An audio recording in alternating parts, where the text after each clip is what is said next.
Ayun, magandang araw guys sa inyong lahat. Welcome back sa channel natin. Update ko lang kayo dito sa ginagawa natin sa Antipolo. Yun. Iba pa yung gagawa natin sa kabila. Bale, dalawa yung gagawa natin dito sa Antipolo, Rizal. Meron pa yun, blessing in disguise nga, magkatapat lang ngayon. Kasi hindi pa kami nag-chipping or nagsisilsil ng mga wall. Kasi wala pang buhos yung mga beam. Pagka wala pang buhos yung mga beam, anong nangyayari? Nauuga yung wall or yung mga asinta ng hollow blocks, anong nangyayari kapag ka ganun, pwede mag-crack yun. Kaya ginagawa namin pag nag-chipping na kami or nagbabakbak ng mga wall, kapag ka meron ng mga meron na siyang buhos yung beam, tsaka yung column. Yun. Pakita ko lang yung mga abang natin dito guys. Ayun dito, ito yung canopy. Yan. Nagabang ako ng ilaw dito sa canopy guys.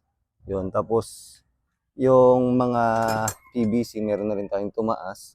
Ayun, no. Yun yung sa circuit breaker papunta sa panel board. Yan. Abang papunta dito sa second floor. Tapos lahat yan, kung mapapansin nyo. May mga abang na lahat yan, mga sa switch. Ito, itong isang to, sa ano to, sa aircon.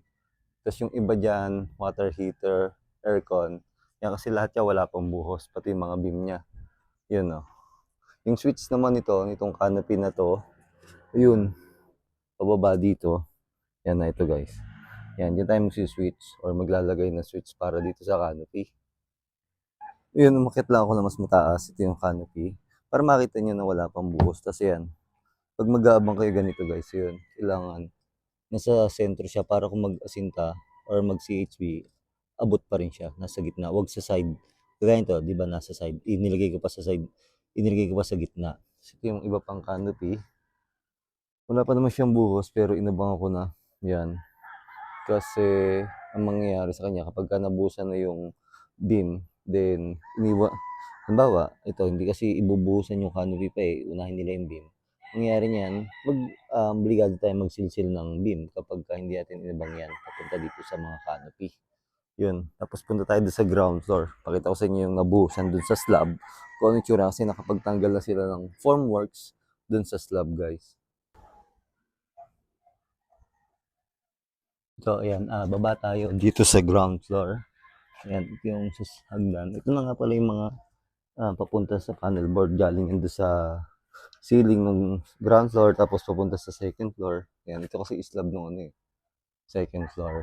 Ayan, galing sa mga outlet, water heater, abang ng aircon. Ayan, dito siya bumaba sa ilalim ng hagdan. Kasi, dito natin pupwesto yung dito nakalagay yung panel board niya sa may ilalim ng hagdan. Kasi yan, ito na, sila, papantay na ng flooring. Gagawin natin, bubuhusan natin to. Or, sorry, bago nila buhusan, magla-layout na tayo ng PVC para dun sa outlet dito sa ground floor. Tapos ito yung sa slab, oh. Ayan yung mga abang natin ng electrical or nung ating junction box. Dito sa ground floor yun. Tapos may mga bumaba para sa switch. Yun, mga bumaba na yun.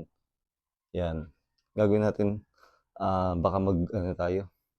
Kasi before mag-plastering, kailangan may abang na natin yung yung mga abang ng switch tsaka outlets para hindi na doble-dobleng go. At the same time, hindi nakakaya sa may-ari kapag ano, um, napalitadahan na tapos tsaka pa lang tayo mag-chipping. Yun. Ayun, yung mga yan, ating ibababa para sa switches. Tapos may switch din dito. Yan, para sa three-way. Yun, doon yung bumaba sa loob na nung beam ko nilagay yun nung column. Tapos pababa dyan. Diretso dito. Yan, tapos dito sa labas. Yan dito. Tiyata is guest room. Yan, okay na rin dito. May bumaba na rin tayo dyan para sa switches. Before buhusan kasi yung slab, iniabang na natin yan. Yung mga yan. Yan, mga junction box na yan. Tapos dito sa garahe, yun, naabang na rin tayo dito. Kasi ito, napantay na nila. Baka magbuhos na rin sila, kaya kailangan may abang na natin dito. Ayun guys, yun na muna yung update natin dito sa ginagawa natin dito sa Antipolo.